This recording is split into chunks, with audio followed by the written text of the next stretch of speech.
الرجیم بسم اللہ الرحمن الرحیم سورہ الانفال میں آیت نمبر 60 سے 10ویں پارے میں بات شروع کرتے ہیں. اگرچہ یہ آیات کل گزر چکی تھیں لیکن اصل میں مضمون کا ربط یہاں سے بنتا ہے. اور اللہ تعالی نے ارشاد فرمایا کہ وَأَعِدُّوا لَهُم مَّا اسْتَطَعْتُم مِّن قُوَّةٍ، اور تم لوگ تیار رکھو، سر انجام دو ان کاموں کو، مَّاسْتَطَعْتُم جو کچھ تم پیدا کر سکو، من قوتٍ زور. قوت کا مطلب یہاں پر طاقت سے لیا گیا ہے، اور مفسرین کہتے ہیں کہ اللہ تعالی نے یہ بات کہی ہے کہ تم کافروں کے مقابلے میں جو چیز طاقت کی پیدا کر سکتے ہو. تو طاقت کا لفظ قرآن نے ایسا استعمال کیا ہے جو ہر زمانے کے لیے درست ہے اور ہر دور میں یہ کام آ سکتا ہے. تو اس کا مطلب یہ ہو گیا کہ ہر زمانے میں اس آیت میں قوت کا مفہوم بدلتا رہے گا. اور اس کی مثال حدیث میں بھی آئی ہے کہ رسول اللہ صلی اللہ علیہ وسلم سے پوچھا گیا اور آپ نے خود بھی ارشاد فرمایا، اور قوت کے متعلق آپ نے یہ کہا کہ یہ رمی ہے، تیر چلانا. اور حدیث میں یہ بات بھی آئی ہے کہ رسول اللہ صلی اللہ علیہ وسلم نے فرمایا کہ تم رمی کرو، تیر چلاؤ. فَإِنَّ أَبَاكُمْ رَامِيًا، تمہارے والد حضرت ابراہیم علیہ السلام بہت زبردست تیر انداز تھے. تو اس زمانے میں جو قوت تھی اور جو میدان جنگ میں کام آتی تھی چیزیں بہت سی، اور ان میں ایک چیز یہ بھی تھی جس کو قوت سے تعبیر کیا ہے، یعنی تیر اندازی. اور بہت سی چیزیں جو کام آتی تھیں، مثلاً دباوا کام آتا تھا، اور دباوا اس زمانے میں یہ ایک ایسی چیز بناتے تھے جو لکڑی سے بنائی جاتی تھی یا لوہے سے، اور اس میں اندر کچھ فوجی بیٹھ جاتے تھے اور اسے یہ اپنے لشکر سے دھکیلتے تھے یہاں تک کہ یہ جا کر قلعے کی دیوار کے ساتھ چپک جاتی تھی، اور وہ اندر سے اس دیوار کو کھوکھلا کرتے تھے، قلعے کی دیوار کو، تاکہ یہ قلعے کی دیوار ٹوٹے اور مسلمانوں کو آگے جانے کا موقع ملے. اور وہ ایسی بناتے تھے کہ اوپر سے جو تیر اندازی ہو تو اس تیر اندازی کا اثر نہ ہو، اور دشمن جو تھے وہ سامنے سے پھینکتے تھے پھر اس کے لیے آگ، تاکہ لکڑیاں جل جائیں اور اس میں انسان اندر مریں یا وہ باہر نکلیں تو انہیں مار دیا جائے.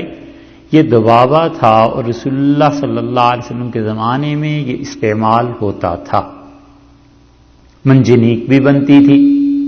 اور مسلمانوں کے پاس یہ ہتھیار آئے ہیں جب انہوں نے یہودیوں کو فتح کیا ہے، اور قریظہ کے قلعے مسلمانوں کے پاس جب آئے تو انہوں نے ان کے تہخانوں میں جا کر دیکھا، اور وہاں بہت زیادہ ایسے اسباب و سامان پڑے ہوئے تھے.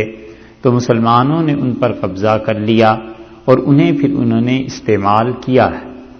رسول اللہ صلی اللہ علیہ وسلم طائف کے محاصرے کے لیے گئے تھے، اور وہاں پہ قلعے جو تھے وہ فتح نہیں ہو رہے تھے. تو طائف کے قلعے کو فتح کرنے کے لیے منجنیق کی ضرورت تھی، اور منجنیق ایسی چیز تھی کہ اس میں پتھر بھر دیتے تھے، اور اس پتھر کو کسی ذریعے سے وہ مارتے تھے دیوار پر سامنے، اور دیواریں ٹوٹ جاتی تھیں. تو رسول اللہ صلی اللہ علیہ وسلم سے عرض کیا گیا کہ یہ قلعہ فتح نہیں ہوگا جب تک کہ منجنیق استعمال نہ کی جائے. تو رسول اللہ صلی اللہ علیہ وسلم نے حضرت عروہ ابن مسعود ثقفی رضی اللہ عنہ کو بھیجا، اور وہ گئے ہیں شام میں، اس چیز کو سیکھ کر آئے. تو رسول اللہ صلی اللہ علیہ وسلم نے جاتے انہیں ایک بات ارشاد فرمائی. آپ نے فرمایا منجنیق کو سیکھنا کہ کیسے چلاتے ہیں، اور یہ بھی سیکھ کے آنا کہ بناتے کیسے. اس کا مطلب یہ ہے کہ شریعت نے یہ بات کہی کہ اپنے زمانے میں جو بھی تمہارا جہاد ہے اور جہاں بھی تم نے لڑنا ہے، کافروں کے مقابلے میں ایک تو اسلحے کا تناسب ہونا چاہیے، اور بہتر سے بہتر اسلحہ بھی تمہارے پاس ہو، اور کافروں سے جب وہ اسلحہ تم حاصل کر رہے ہو تو اس کی ٹیکنالوجی بھی تمہیں آنی چاہیے، اور تمہیں پتہ ہونا چاہیے کہ یہ چیزیں کیسے بنتی ہیں۔ تو اس آیت کریمہ میں پہلی بات تو یہ کہی کہ قوت، اور دوسری بات یہ فرمائی کہ من رباط الخیل، اور گھوڑے پالنے۔ ان گھوڑوں کے پالنے سے کیا ہوگا؟ ترہبون بہ، ان کے پالنے سے تم روب ڈالو گے، دھاک پڑے گی، عدو اللہ، اللہ کے دشمنوں پر، وعدوکم، جو کہ تمہارے بھی دشمن ہیں، تو تمہارے دشمنوں پر بھی دھاک بیٹھے گی، اور ان کے جو اللہ کے دشمن ہیں ان کے دل اس سے متاثر ہوں گے کہ ان لوگوں کے پاس اتنے گھوڑے ہیں۔ اسی لیے حضرت عمر رضی اللہ عنہ نے اپنے زمانے میں مدینہ منورہ کے قریب کئی میل پر مشتمل ایک چراگاہ بنا دی تھی، اور وہ ایسی امیر المومنین رضی اللہ عنہ نے بنائی تھی کہ ہزاروں گھوڑے اس میں بیک وقت پلتے تھے، اور حضرت عمر رضی اللہ عنہ نے اسے مخصوص کر دیا تھا، شاید وہ 13-14 میل لمبی چوڑی تھی۔ اتنے گھوڑوں کا انہوں نے بندوبست کیا، اور خلافت راشدہ میں ایک دور ایسا بھی آیا کہ 50,000 گھوڑے ایک وقت میں خلافت کو دینا کوئی مشکل نہیں تھی۔ اتنے گھوڑے اتنی بڑی تعداد میں پالنا، اور یہ چیزیں کہ انسان سوچے اس پہ خرچہ کتنا آتا ہوگا روز کا، اور پھر انہیں عمر بھر پالنا، اور یہ چیزیں خلافت میں آخر کتنی زیادہ برکات تھیں، آدمی سوچے کہ وہ کیا چیز تھی اللہ نے مسلمانوں کو دی تھی۔ تو اللہ تعالیٰ نے فرمایا ہے گھوڑوں کو پالنا ہے، کیونکہ اس کے ذریعے تمہاری دھاک بیٹھے گی، اور نبی کریم صلی اللہ علیہ وسلم نے بھی ارشاد فرمایا، گھوڑے کی پیشانی پہ آپ نے ہاتھ رکھا اور آپ نے کہا کہ اللہ نے ان میں خیر قیامت تک رکھ دی، اور اسی لیے رسول اللہ صلی اللہ علیہ وسلم گھوڑوں کی سواری کو دیکھتے بھی تھے، اور لوگ اس زمانے میں مقابلہ بھی کرتے تھے، اور جو بھی آدمی جس کا گھوڑا اچھا ہوتا تھا اور جو جیت جاتا تھا ان لوگوں کو باقاعدہ انعامات بھی ملتے تھے۔ تو یہ سب چیزیں اسی لیے ہیں کہ اللہ تعالیٰ نے فرمایا ہے کہ دیکھو وآخرین من دونہم، یہ جن سے اب تم لڑے ہو یہ تمہارے دشمنوں پر، اور ایک اور لوگ ہیں، وآخرین، اور ایک اور گروہ ہے لوگوں کا، من دونہم، ان کے علاوہ، یہ جن سے اب تمہاری لڑائی ہوئی ہے ان کے علاوہ ایک اور گروہ بھی ہے جس سے تمہیں لڑنا پڑے گا، لا تعلمونہم، تم انہیں نہیں جانتے۔ یہ کون لوگ تھے؟ ظاہر ہے کہ صحابہ کرام رضی اللہ عنہم کو لڑنا پڑا تھا کافروں سے، جو کہ فارس کے تھے، ایران کے تھے، پھر عجم میں بھی وہ آئے ہیں، اور جہاں جہاں بھی انہیں جہاد کرنا پڑا ہے ان لوگوں نے جہاد کیا ہے۔ تو اللہ تعالیٰ نے فرمایا ہے کہ تم ان قوموں کو نہیں جانتے جن قوموں کے ساتھ تمہیں لڑنا ہے، اللہ یعلمہم، اللہ انہیں جانتا ہے، اور اللہ تعالیٰ یعلمہم، اس کو اس کا علم ہے کہ کن قوموں کے ساتھ تمہیں لڑنا ہے۔ تو پہلی چیز تو تم نے یہ کرنی ہے کہ اپنے اسلحے کو تیار کرنا ہے۔ اس سے معلوم ہوا کہ اسلحے کی کمی اور اسلحے میں نقصان کرنا اور تیار نہ کرنا یہ غیر اسلامی حرکتیں اور غیر اسلامی چیزیں ہیں۔ کہیں بھی کافروں سے اگر ٹکر لگے گی تو مسلمانوں کو چاہیے کہ سب سے پہلے وہ اپنی اندازہ کریں کہ جو کچھ کافروں کے پاس ہے کیا ہمارے پاس بھی ہے یا نہیں ہے، اور ان کے اور ہمارے اسلحے کی ریشو کتنی بنتی ہے۔ ایک چیز اللہ تعالیٰ نے یہ بتا دی، اور دوسری چیز آگے آ رہی ہے، اور پھر اس کے لیے پیسے کی بھی ضرورت ہے۔ ارشاد فرمایا وما تنفقوا من شیء، اور کوئی بھی چیز جو تم خرچ کرتے ہو، من شیء، من شیء کا مطلب یہ ہے کہ جو چیز بھی خرچ کرو گے اللہ کی راہ میں، تھوڑی سے تھوڑی چیز بھی، چھوٹی سے چھوٹی چیز بھی، فی سبیل اللہ، وہ اللہ کی راہ میں ہونی چاہیے۔ یوفا الیکم، اللہ تعالیٰ کی طرف سے وہ تمہیں پورا ملے گا، اللہ اس چیز کو لوٹا دے گا، پوری کی پوری وہ چیز خدا تمہیں دے دے گا۔ تو اس سے مطلب یہ ہوا کہ اللہ کی راہ میں خرچ کرنا یہ بہت بڑے کاموں میں سے ہے، اور انسان اپنی ضروریات سے زائد مال اللہ کی راہ میں خرچ کرے اور کام کرتا رہے، خدا کے ساتھ کسی بھی طرح تعلق کو جڑے رہنا چاہیے، مال کے ساتھ جوڑے اللہ سے تعلق، اپنی قوت کے ساتھ جوڑے، اپنی صلاحیتوں کے ساتھ جوڑے، اصل چیز یہ ہے کہ اللہ سے تعلق جڑا رہے، اور آخر پر اس بات کا بھی اطمینان دلا دیا کہ وَأَنْتُمْ لَا تُظْلَمُونَ، اور دیکھو تم لوگوں پر کوئی ظلم نہیں کیا جائے گا، تمہارا حق جو ہے وہ باقی نہیں رہے گا اللہ کے پاس، اللہ تمہارے حقوق کو پورا پورا ادا کر دے گا۔ اب یہ جو اللہ تعالی کی طرف سے حقوق کی انسانوں کی ادائیگی ہے، اس کا مطلب یہ ہے کہ انسان جتنے بھی کام نیکی کے کرتا ہے، خدا کوئی چیز اپنے ذمے نہیں رہنے دیتا، اللہ اس کے پیسے کو بھی لوٹا دیتا ہے، اللہ تعالیٰ اس کی برکات بھی دے دیتا ہے، اور جو آدمی اپنے وقت کو خدا کی راہ میں خرچ کرتا ہے، اللہ اسے وہ وقت بھی واپس دلا دیتا ہے، اس سے بہتر وقت سے جنت میں مل جائے گا، خدا کے قرب کا مل جائے گا۔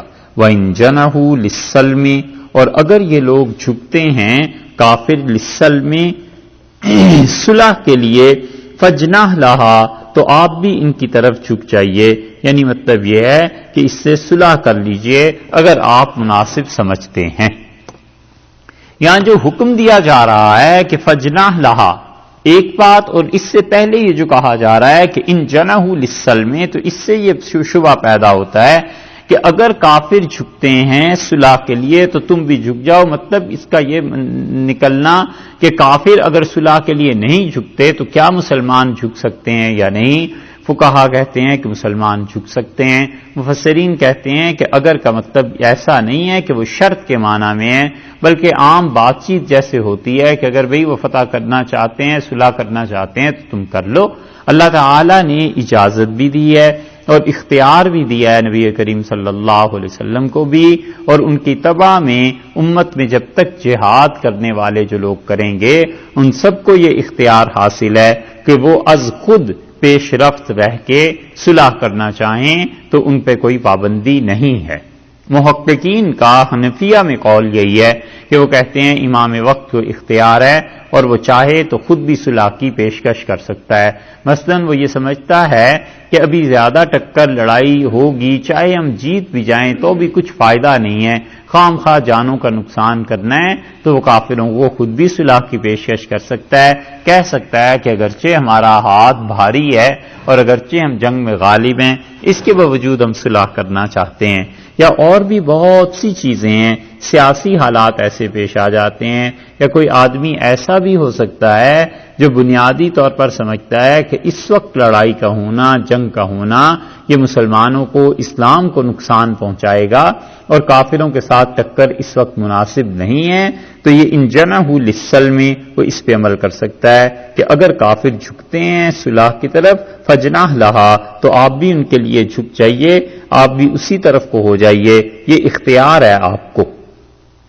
اور چاہے خود سے ابتدا کر لیں جھکنے کی، یہ بھی ٹھیک ہے، نہیں پہلے وہ جھکتے ہیں، دعوت دیتے ہیں کہ ہم صلح کر لیتے ہیں، آپ اس وقت جھک جائیں، یہ بھی ٹھیک ہے، دونوں چیزیں۔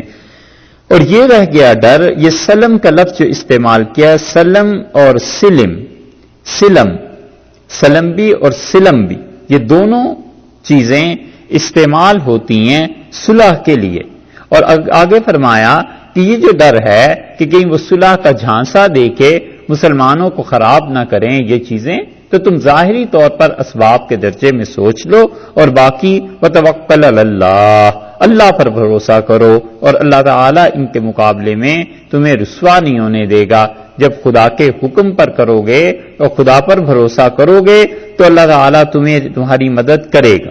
یہ اللہ کی مدد کیسے آئے گی، اس کا تذکرہ آگے کی آیات میں آ رہا ہے، انہ هو السمیع العلیم، اور اللہ تعالیٰ کی ذات خوب سنتی ہے ان چیزوں کو جو لوگ اس سے دعا مانگتے ہیں، جو لوگ فتح کی، شکست کی ایسی باتیں کرتے ہیں، ہر چیز اللہ کے علم میں ہے، العلیم، اور اللہ اس چیز کو بھی جانتا ہے کہ کون صلح کرنا چاہتا ہے اور کون آدمی خیانت سے کام لینا چاہتا ہے، یہ سب چیزیں اللہ کے علم میں ہیں۔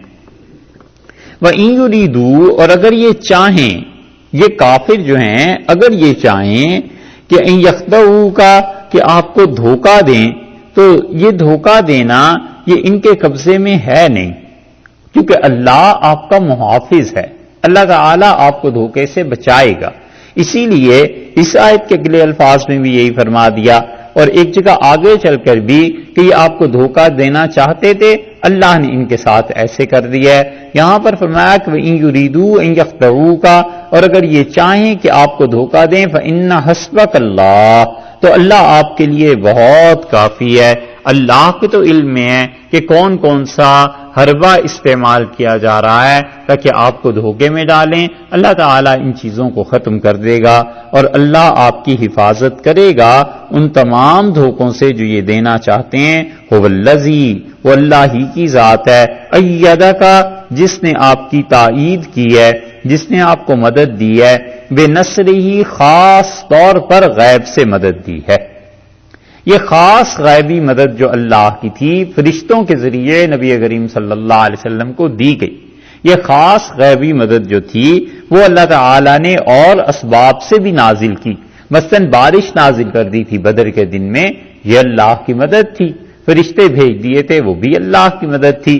مسلمانوں کو ان کی نظروں میں اور مسلمانوں کی نظروں میں انہیں کم کر کے دکھا دیا تھا، یہ بھی اللہ کی مدد تھی۔ تو اللہ تعالیٰ جب مدد کرنا چاہتے ہیں اپنے کسی بندے کی تو یہ نہیں سوچنا چاہیے کہ اللہ کے لیے کوئی ایک ہی طریقہ ہے جو میرے دماغ میں آتا ہے اور جو میں متعین کر رہا ہوں۔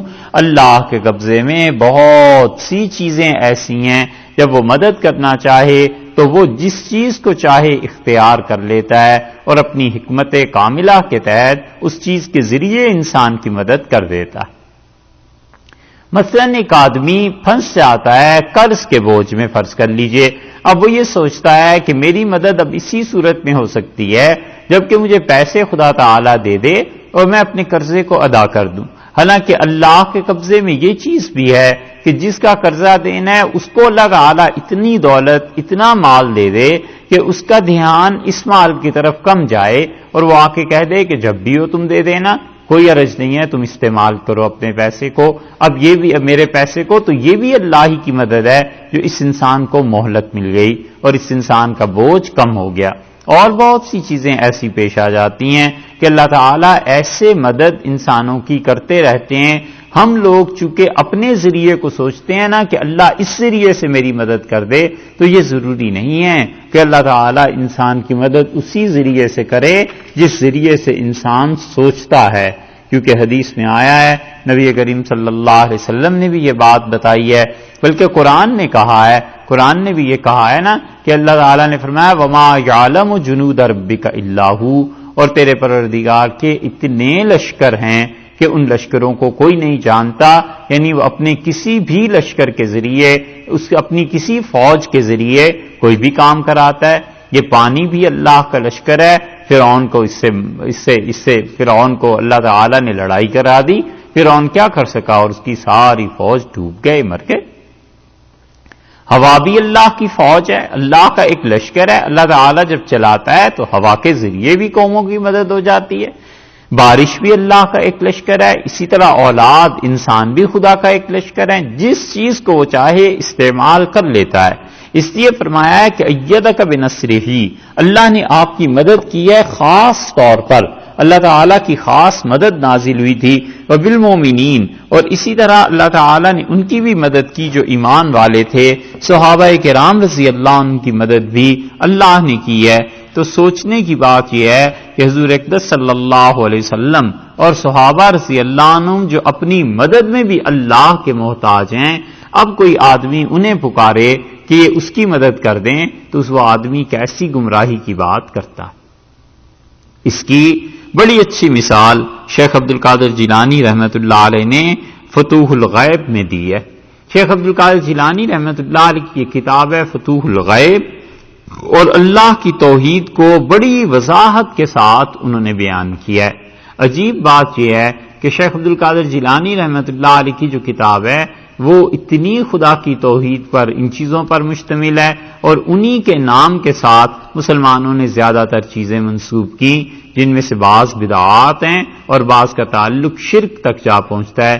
شیخ عبد القادر جیلانی رحمۃ اللہ علیہ مثال بیان کرتے ہیں، وہ کہتے ہیں کہ تم انسانوں سے مانگتے ہو تو اس کو ایسے ہی سمجھو جیسے ایک قیدی ہے اور اس قیدی کو بادشاہ وقت نے زنجیروں میں باندھ کر ایک پل کے نیچے لٹکا دیا ہے اور اس کے نیچے سارا پانی بہ رہا ہے، سمندر ہے، دریا ہے، اور وہ ایک زنجیر کے ذریعے لٹکا ہوا ہے، اور کوئی ایک چیز زنجیر کو کاٹ دے تو یہ آدمی جا کر اس دریا میں گر پڑے گا، اور بادشاہ بیٹھا ہوا ہے کنارے پہ اور اس کے پاس ہر چیز ہے، وہ تیر چلائے، تلوار چلائے، نیزے کو پھینکے، سارے لشکر اس کے پاس ہیں، اور اتنے میں ایک اور آدمی دریا کے کنارے تیسرا آدمی گزر رہا ہے، اور وہ تیسرا یہ کہتا ہے اس قیدی سے کہ تو میری مدد کر، اور بادشاہ کو چھوڑ دیتا ہے۔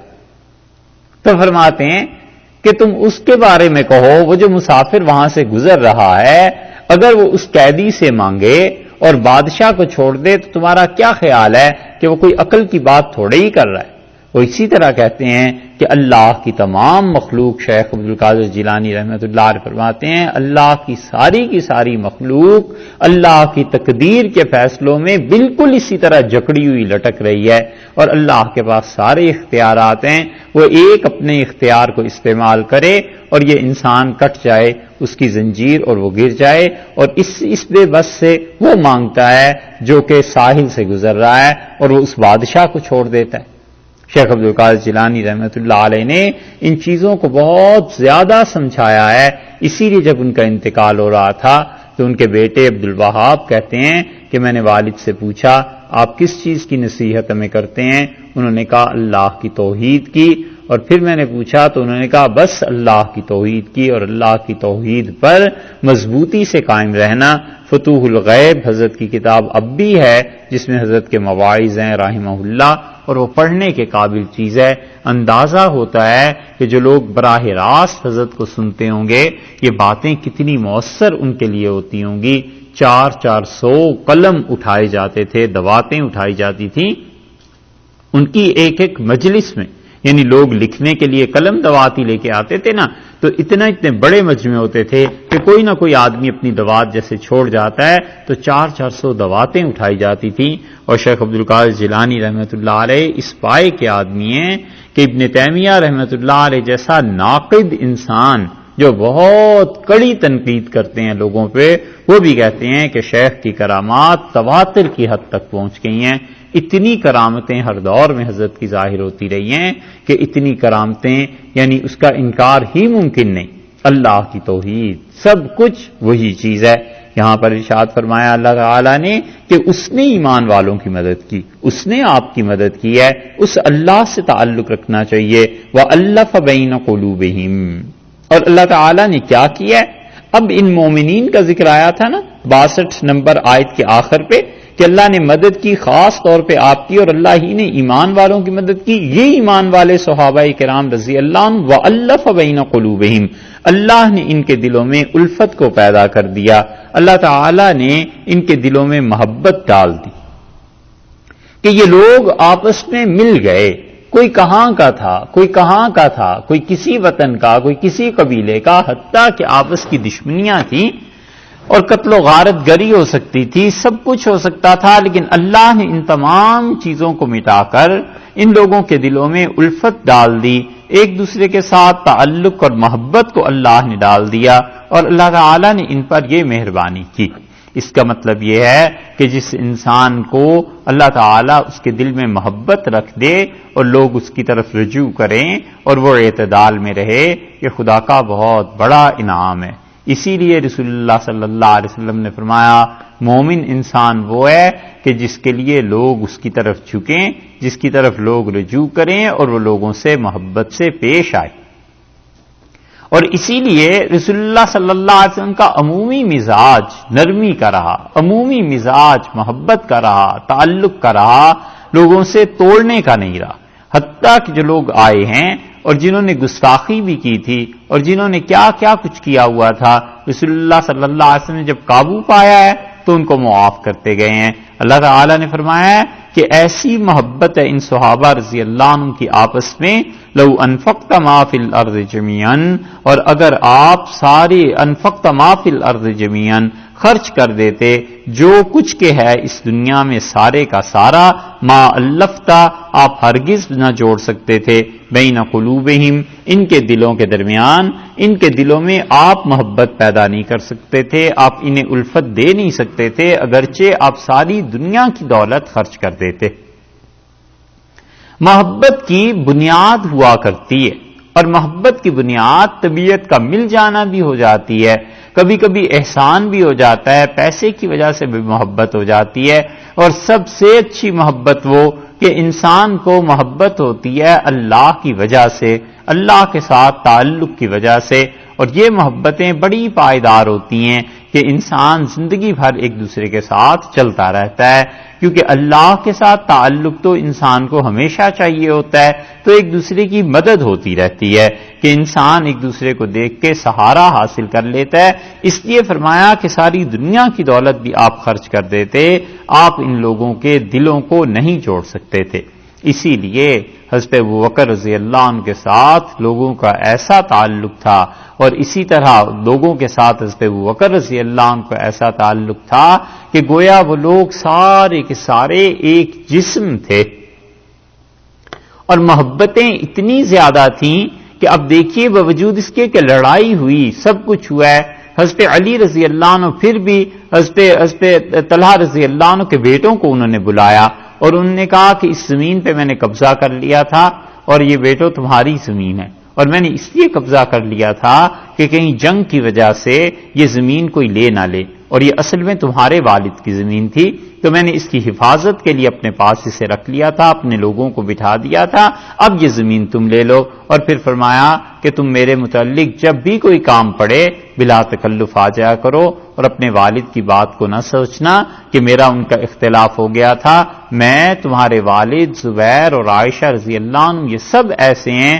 کہ اللہ تعالیٰ نے جن کے متعلق کہا ہے کہ خدا انہیں جنت میں لے جائے گا، اور وہ تکیوں پر ایک دوسرے کے مقابلے میں بیٹھے ہوئے ہوں گے، اور ان کے دلوں میں جو غلط فہمیاں تھیں خدا انہیں دور کر دے گا، بس میرا اور ان سب لوگوں کا یہی حال۔ اتنی محبت ہے کہ حضرت علی رضی اللہ عنہ کے فوج والے وہ کہتے ہیں کہ آپ اپنے مخالفین کو کافر قرار دیں اور ان کا فیصلہ کریں، اور اس جنگ کو کفر اور اسلام کی جنگ کہیں، قرار دیں، تاکہ ہم مال غنیمت حاصل کریں، بھی چیزیں حاصل کریں۔ اور حضرت علی رضی اللہ عنہ کی حکمت عملی اور ان کی سنجیدگی مزاج کی اور معاملے کی تنقیح کرنا کتنی بڑی چیز ہے کہ بالکل جذبات میں نہیں آئے، اور انہوں نے اعلان کیا جب جنگ ختم ہو گئی تو انہوں نے کہا خبردار کوئی مال غنیمت نہیں ہے، کوئی ان میں سے کافر نہیں ہے، اور ان کے مقتولین کے جنازے میں پڑھاؤں گا۔ اور سیدنا علی رضی اللہ عنہ لوگوں کے جنازے بھی پڑھائے، اور جب ان کی اپنی فوج والوں نے زیادہ انہیں تنگ کیا، انہوں نے کہا تم آخر چاہتے کیا ہو مجھ سے؟ کیا میں ان لوگوں کو یہ قرار دے دوں کہ یہ لوگ کافر ہیں؟ انہوں نے کہا یہ کفر اسلام کی جنگ ہے۔ حضرت علی رضی اللہ عنہ کا اگر یہ جنگ ایسی ہے تو پھر ان کی عورتیں باندیاں بنیں گی۔ انہوں نے کہا بالکل۔ تو فرمایا ام المومنین حضرت عائشہ رضی اللہ عنہا بھی ان میں، ان کے متعلق تمہارا کیا خیال؟ اس پہ جا کر وہ ٹھنڈے ہوئے، کیونکہ ان ظالموں کا مزاج ایسا ہو گیا تھا کہ کسی طرح یہ جنگ آئے، یہ جنگ کفر اور اسلام کی قرار پائے۔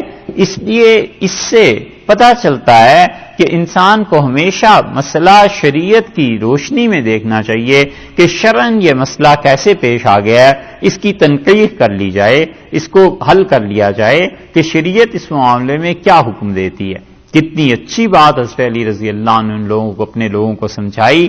لوگوں نے ان سے کہا کہ آپ کے مخالفین جو ہیں وہ کیا یہ لوگ کافر ہیں، مشرک ہیں، آپ یہ فتویٰ دیں گے؟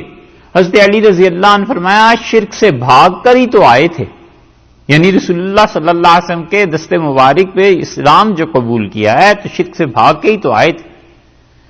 انہوں نے کہا پھر یہ منافق ہیں؟ تو حضرت علی رضی اللہ عنہ فرمایا منافق تو تھوڑا یاد کرتے ہیں اللہ کو، اللہ نے قرآن میں کہا ہے کہ اللہ تعالیٰ کو تھوڑا یاد کرتے ہیں، اور یہ تو بہت اللہ کو یاد کرنے والے۔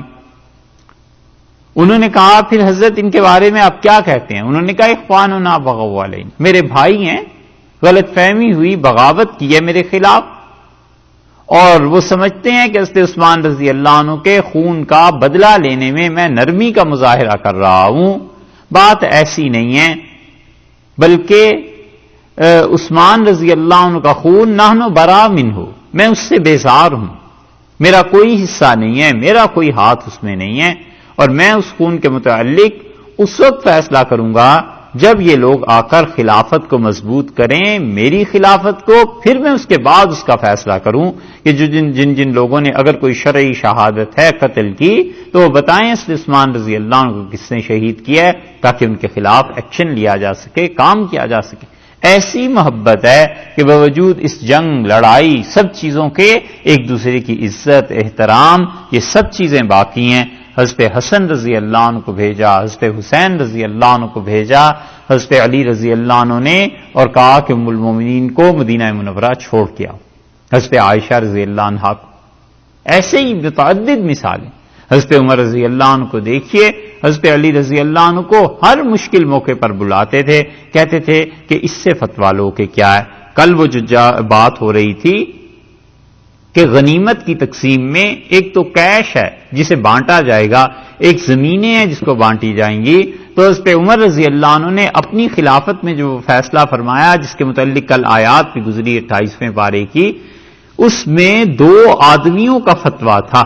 اس فتوے پہ حضرت عمر رضی اللہ عنہ نے آگے چل کے فیصلہ کیا ہے، ایک حضرت علی کا اور ایک حضرت عثمان رضی اللہ عنہ کا فتویٰ تھا۔ انہوں نے کہا امیر المومنین آپ زمینوں کو فوج میں تقسیم نہ کریں، اسے بیت المال کے لیے رہنے دیں۔ یہ سب کے سب لوگ آپس میں اتنی محبت تھی، ایسا تعلق تھا، اور رسول اللہ صلی اللہ علیہ وسلم کی نسبت سے یہ تعلقات اور بھی گہرے تھے۔ حضرت عمر رضی اللہ عنہ نے 5000 درہم مقرر کیے تھے، ہر اس صحابی رضی اللہ عنہ کا وظیفہ جو بدر میں شامل ہوئے تھے، اور پھر احد والوں کو حضرت عمر رضی اللہ عنہ نے 4000 دیے، اور پھر اس کے بعد خندق والوں کو، فتح مکہ والوں کو، پھر کم کرتے کرتے یہاں تک کہ اپنی اسٹیٹ میں، ریاست میں ہر ایک آدمی کے لیے 200 دینار مقرر کر دیے، درہم مقرر کر دیے کہ 200 درہم دیے جائیں گے۔ یہ جو 200 درہم ہیں، ایک درہم آپ 4 ماشے چاندی کا لگا لیں تو 800 ماشے ہو گئے، اور 800 میں آپ اسے 12 پہ تقسیم کر دیں 800 کو، تو کیا بنا؟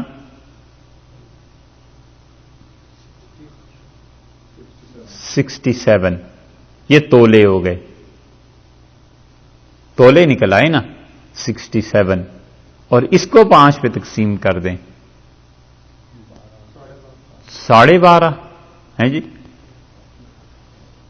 تولے ہی پہ تقسیم کر لیں، بلکہ ضرب دے لیں، تولا چاندی کریں تو کتنے آج کل 100 روپے تولا ہوگی چاندی، اگر فرض کر لو 100 روپے ہو تو یہ 6700 ہو گئے نا،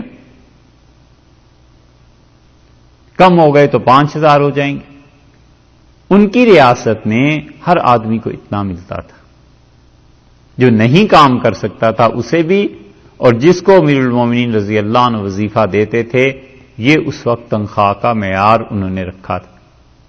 اسی لیے حضرت عمر رضی اللہ عنہ پہ اگر کوئی آدمی کام کرنا چاہے، اب تک کسی نے کام یہ نہیں کیا، معاشیات کے باب پہ کام کیا جا سکتا ہے کہ ان کی اسٹیٹ میں مالیاتی نظام کیا تھا، اور وہ بڑے دعوے سے کہتے تھے کہ اس سال یہ ہو گیا ہے، اگلے سال یہ ہو جائے گا، اس سال یہ ہو گیا ہے، اگلے سال تم دیکھنا یہاں کے لوگ پیسے دیں گے، اور خود فرماتے تھے کہ عراق پورا حضرت عمر رضی اللہ عنہ کا 1 سال خدا نے مجھے زندگی دی تو تم پیسے عراق میں لے کے جاؤ گے زکوٰۃ کے، اور وہاں سے لے کے آؤ گے واپس، اس کا وہ زکوٰۃ جو عراق والے دیں گے، اور میں نہیں سمجھتا کہ عراق میں کوئی ایک آدمی ایسا بچ جائے جو زکوٰۃ لینے کا مستحق، اور اسی لیے ان کے زمانے میں لوگ زکوٰۃ لیے پھرتے تھے اور لوگ نہیں لیتے تھے، کہتے تھے ضرورت ہی نہیں، اتنا پیسہ اللہ نے دیا۔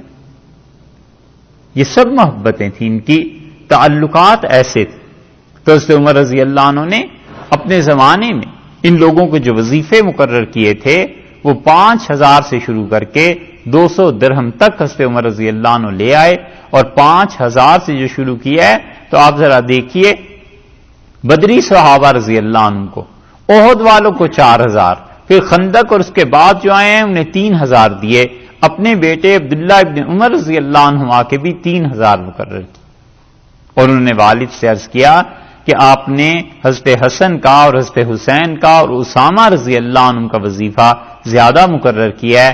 آپ حسین اور حسن رضی اللہ عنہ کو 5-5 ہزار دے رہے ہیں، جبکہ یہ کسی غزوے میں رسول اللہ صلی اللہ علیہ وسلم کے ساتھ نہیں تھے، اور میں تو خندق سے برابر شریک رہا ہوں غزوات میں. تو رسول اللہ صلی اللہ علیہ وسلم نے فرمایا کہ وہ رسول اللہ، حضرت عمر رضی اللہ عنہ نے کہا کہ وہ رسول اللہ صلی اللہ علیہ وسلم کی اولاد ہیں، اس وجہ سے دے رہا ہوں. انہوں نے کہا اسامہ کو؟ تو انہوں نے فرمایا اپنے بیٹے سے کہ اسامہ کے والد زید رسول اللہ صلی اللہ علیہ وسلم کو تیرے والد سے زیادہ اچھے لگتے تھے، اور رسول اللہ صلی اللہ علیہ وسلم کو زید بھی تجھ سے زیادہ اچھے لگتے تھے، اسامہ زیادہ اچھے لگتے تھے.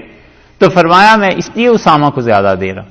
یہ سب محبت کی باتیں تھیں، اور ان کی آپس کی رشتہ داریاں، تعلقات بہت گہرے، کئی لوگوں نے رشتے کیے ہوئے تھے ایک دوسرے کے ساتھ. حضرت ابوبکر رضی اللہ عنہ کے رشتے حضرت علی رضی اللہ عنہ سے نکالنے لگ جائیں تو یہ امام جعفر رحمۃ اللہ علیہ، محمد امام باقر رحمۃ اللہ علیہ اور امام جعفر صادق رحمۃ اللہ علیہ کہتے تھے کہ میرے نانا حضرت ابوبکر ہیں اور میرے دادا حضرت علی رضی اللہ عنہ ہیں. وہ کہتے تھے پھر میرے دادا بھی ایک جگہ پہنچ کے حضرت ابوبکر رضی اللہ عنہ بن جاتے ہیں. تو کہتے تھے صدیق اکبر رضی اللہ عنہ سے تو میں 2 مرتبہ اس خاندان سے پیدا ہوا، میرا ننھیال بھی وہاں جا کے ملتا ہے اور ددھیال بھی وہاں جا کے ملتا ہے. محبت ہی تو تھی. حضرت علی رضی اللہ عنہ سے حضرت عمر رضی اللہ عنہ نے عرض کیا، انہوں نے کہا کہ علی میں عمر کے اس حصے سے گزر گیا جب شادی کی ضرورت ہوتی، لیکن میں چاہتا ہوں کہ میرا کوئی نہ کوئی رشتہ سادات میں مل جائے. اور رسول اللہ صلی اللہ علیہ وسلم سے میں نے سنا تھا، آپ فرماتے تھے قیامت میں سارے رشتے کاٹ دیے جائیں گے مگر میری اولاد کا رشتہ کام آئے گا. حالانکہ حضرت عمر رضی اللہ عنہ کے رشتے آپ دیکھیں کتنے ہی رسول اللہ صلی اللہ علیہ وسلم سے ملتے ہیں. براہ راست رشتہ تو ملتا ہی ملتا ہے کہ ان کی صاحبزادی حضرت حفصہ رضی اللہ عنہا ام المومنین تھیں. اب اس سے زیادہ گہرا کیا رشتہ ہوتا کہ حضرت صلی اللہ علیہ وسلم رشتے کے اعتبار سے حضرت عمر رضی اللہ عنہ کے داماد تھے. تو حضرت علی رضی اللہ عنہ نے کہا کہ ٹھیک ہے، اور انہوں نے اپنی بیٹی ام کلثوم رضی اللہ عنہا کا نکاح حضرت عمر رضی اللہ عنہ سے کیا. بعد میں اولاد بھی ہوئی حضرت عمر رضی اللہ عنہ کی ان سے. یہ سارے رشتے ہیں آپس میں. اللہ نے فرمایا ہم نے ان کے دلوں کو جوڑ دیا، اور آپ پوری دنیا کی دولت لے کر خرچ کر دیتے، ما الفت بین قلوبہم، آپ ان کے دلوں کو نہیں جوڑ سکتے تھے، لیکن اللہ نے ان کے درمیان الفت اور محبت یہ رکھ دی. انہ عزیز حکیم، اور اللہ کی ذات بڑی غالب ہے، حکمت والی ہے. بڑی حکمتیں ہیں ان سارے کاموں میں جو اس نے کیا ہے. اور یہ جو اوپر گزرا ہے کہ تو آپ لوگ صلح کر لیجئے اور ان کے ساتھ مل جائیے، اللہ کو غلبہ ہے پورے کا پورا. کافر بھی خدا کی نظر میں ہیں اور مومن بھی خدا کی نظر میں. یا ایھا النبی، اے نبی صلی اللہ علیہ وسلم، حسبک اللہ، اللہ آپ کو کافی ہے. ومن اتبعک، اور جنہوں نے آپ کی پیروی کی ہے، من المومنین، ایمان والوں میں سے. اس آیت کا ترجمہ ہے مشکل. یا ایھا النبی، اے نبی صلی اللہ علیہ وسلم، حسبک اللہ، اللہ آپ کو کافی ہے. یہ تو ہو گئی بات کلیئر. ومن اتبعک، اور جن لوگوں نے آپ کی پیروی کی ہے، من المومنین، ایمان والوں میں سے. اب کیا بنے گا آگے؟ ایمان والوں میں سے جنہوں نے آپ کی پیروی کی ہے، اللہ ان کے لیے کافی ہے. اچھا، اور کیا بن سکتا ہے؟ ہیں وہ کیسے ایمان والے ہو سکتے ہیں؟ جنہوں نے بھی، یعنی ایمان والے تو سارے ہی ہیں جنہوں نے پیروی کی ہے، وہ جو ہیں وہ آپ کو کافی ہیں یا اللہ ان کو کافی ہے. اس پہ ایسی معرکۃ الآراء مباحث ہوئی ہیں، بڑے بڑے لوگ اس پہ چکرا گئے ہیں کہ وہ کہتے ہیں اس آیت میں مطلب کیا ہے کہ اللہ تعالیٰ یا تو مرکز بنا لیں کہ اے نبی صلی اللہ علیہ وسلم اللہ آپ کو کافی ہے اور اللہ ہی ان ایمان والوں کو کافی ہے جو آپ کے پیروکار ہیں، اور یا پھر رسول اللہ صلی اللہ علیہ وسلم کو بنا لیں کہ اللہ آپ کو کافی ہے اور اسی طرح وہ ایمان والے بھی جو آپ کے پیروکار ہیں آپ کو کافی ہیں، آپ کی مدد کرنے کے لیے دنیا میں اور غیب میں حق تعالی شانہ کی ذات. اور اس پر دونوں طرف اتنے بڑے بڑے لوگ ہیں کہ کوئی فیصلہ نہیں کیا جا سکتا کہ آدمی کہے کہ بس یہی بات صحیح ہے. شاہ عبد القادر صاحب رحمۃ اللہ علیہ نے، دلی کے حضرات نے اور حضرات نے بھی اس کو اپنایا ہے کہ آپ کو اور مومنین کو اللہ تعالی کافی ہیں. اے نبی صلی اللہ علیہ وسلم کافی ہیں، آپ کو اللہ تعالی اور جتنے آپ کے ساتھ مسلمان ہوئے ہیں وہ بھی، جنہوں نے آپ کا اتباع کیا ہے. دو ترجمے ہو گئے نا. ہاں، شاہ عبد القادر صاحب رحمۃ اللہ کا ترجمہ بلکہ پڑھ لیتے ہیں. انہوں نے یہاں لکھا ہے کہ نبی صلی اللہ علیہ وسلم کفایت ہے تجھ کو اللہ، یعنی اللہ تعالیٰ آپ کو کافی ہیں، اور جتنے آپ کے تیرے ساتھ ہوئے ہیں مسلمان، یعنی جتنے لوگ بھی مسلمان ہوئے ہیں رسول اللہ صلی اللہ علیہ وسلم کے ساتھ، جنہوں نے اتباع کیا ہے، اللہ تعالی آپ کے لیے کافی ہے، اور وہ مومنین بھی جنہوں نے آپ کا اتباع کیا ہے، یعنی اللہ آپ کی کفایت کرے گا، اللہ آپ کی مدد کرے گا غیب سے اور عالم اسباب میں. یہ جو لوگ ہیں صحابہ کرام رضی اللہ عنہم، یہ آپ کی مدد کریں گے. یہ اختیار کیا ہے شاہ عبد القادر صاحب رحمۃ اللہ علیہ نے، اور انہی کی پیروی میں پھر باقی حضرات نے بھی. حضرت تھانوی رحمۃ اللہ علیہ کے یہاں بھی یہی ترجمہ مل جائے گا. اور اس پر ابو حیان اندلسی نے بھی لکھا ہے اور لوگوں نے بھی، اور ابو حیان اندلسی اور صاحب المعانی اور یہ سارے حضرات بہت لمبی مباحث کرتے ہیں، اور زیادہ لمبی بحث زاد المعاد میں ابن قیم رحمۃ اللہ علیہ نے کی ہے. اور ابن قیم کہتے ہیں کہ اللہ آپ کو کافی ہے اور اللہ ان کو بھی کافی ہے جنہوں نے آپ کی پیروی کی ہے. وہ اللہ تعالیٰ کو اصل قرار دے کے دونوں طرف اس کا ہے یہ لغت کی بحث، لیکن چونکہ آپ حضرات کے لیے اتنی آسان ہے نہیں اس لیے اس کو چھوڑتے ہیں، مگر اس طرف بہت بڑے بڑے لوگ گئے ہیں. صاحب روح المعانی نے اس کو نقل کیا ہے، امام رازی رحمۃ اللہ نے نقل کیا ہے، البحر المحیط میں ہے، ابن قیم نے زاد المعاد کی پہلی جلد میں سارا زور اس بات پر لگایا، اور ابن تیمیہ رحمۃ اللہ علیہ نے بھی، کہ اللہ کی ذات مرکز ہے اور اللہ آپ کو کافی ہے اور ان لوگوں کو بھی کافی ہے جو ایمان والے ہیں، جو آپ کے پیروکار ہیں. خدا سب کے لیے کافی ہے. بلکہ ابن قیم نے تو اس کا رد بھی کیا ہے کہ وہ کہتے ہیں اس کے علاوہ جو دوسرے ترجمے ہیں وہ درست نہیں ہیں. لیکن دوسری طرف آپ دیکھیں وہاں بھی بہت بڑے بڑے لوگ ہیں، ان کے بھی دلائل. ابو حیان اندلسی رحمۃ اللہ علیہ نے اپنی تفسیر البحر المحیط میں ایسی چیزوں کا تذکرہ کیا ہے، یہاں تک کہ یہ اتنے بڑے نحوی تھے، اتنے بڑے لغت کے امام تھے کہ انہوں نے ایک قصیدہ لکھا ان کی شان میں، شیخ الاسلام ابن تیمیہ رحمۃ اللہ علیہ کی شان میں، اور انہیں سنانے کے لیے گئے. اور جب قصیدہ سنا رہے تھے تو اس میں لغت کی ایک بحث آ گئی. تو ابن تیمیہ رحمۃ اللہ نے کہا کہ یہ لفظ ایسے نہیں ایسے ہے، تو انہوں نے کہیں حوالہ دے دیا کہ سیبوئے نے یہ لکھا ہے. سیبوئے جو تھا یہ بانی تھا، جسے کہتے ہیں نا اردو محاورے میں کہ بابا آدم تھا علیہ الصلوۃ والسلام. یہ سیبوئے جو تھا صرف نحو میں، عربی لغت میں اس کی کتاب جو تھی اس کو کہتے ہی الکتاب تھی، یعنی عرب جب کہتے تھے نا کہ کتاب میں یہ لکھا ہے، جس سے مراد ہی یہی ہوتی تھی کہ سیبوئے کی کتاب میں لکھا ہے. تو ابو حیان اندلسی نے حوالہ دے دیا ابن تیمیہ رحمۃ اللہ علیہ کو کہ الکتاب میں سیبوئے نے یہ لکھا ہے. تو انہوں نے برجستہ کہا، کہنے لگے کیا سیبوئے لغت میں پیغمبر تھا کہ اس کی ماننی ضروری ہے؟ سیبوئے نے یہ غلطی بھی کی، یہ غلطی بھی کی، یہ غلطی بھی کی. اس پہ یہ بڑے ناراض ہوئے. ابو حیان رحمۃ اللہ علیہ اٹھ کے چلے آئے، اور پھر ان کے تعلقات ان کے ساتھ خوشگوار رہ نہیں سکے. شیخ الاسلام ابن تیمیہ رحمۃ اللہ علیہ میں اتنا علم جمع ہو گیا تھا کہ لوگ کہتے ہیں کہ علمہ اکبر من عقلہ، شیخ کا علم ان کی عقل سے زیادہ ہو گیا تھا. کہ کبھی کبھی ہوتا ہے.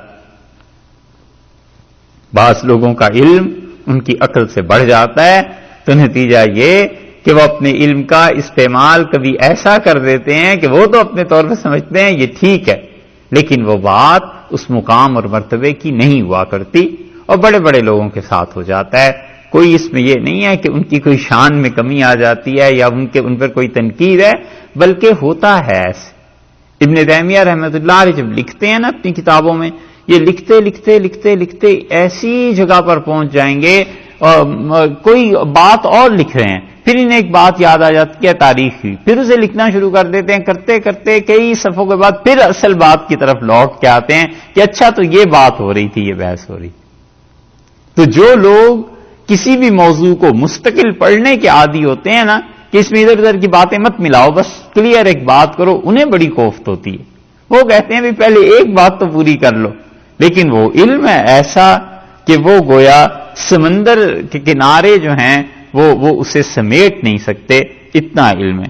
اسی لیے ان سے بات چیت کرنے کے لیے ایک ہندوستان کے عالم تھے جو گئے تھے، اور ابن تیمیہ رحمۃ اللہ علیہ سے ہندوستان کے علماء نے بات جب کی تو انہوں نے شیخ کو سارے دربار میں اور سب لوگوں کے سامنے یہ کہا کہ ہندوستان کا یہ علم ہے، اور شیخ تم ایک موضوع پر جم کے بات کرو. کیا چڑیا کی طرح کبھی ادھر پھدکتے ہو، کبھی ادھر پھدکتے ہو، کبھی ادھر پھدکتے ہو؟ چڑیا کی طرح اچھلتے ہو شاخوں پہ، ایک شاخ دوسری جگہ، ایک جگہ جم کے بات کرو. اس کو امام ذہبی رحمۃ اللہ علیہ نے نقل کیا.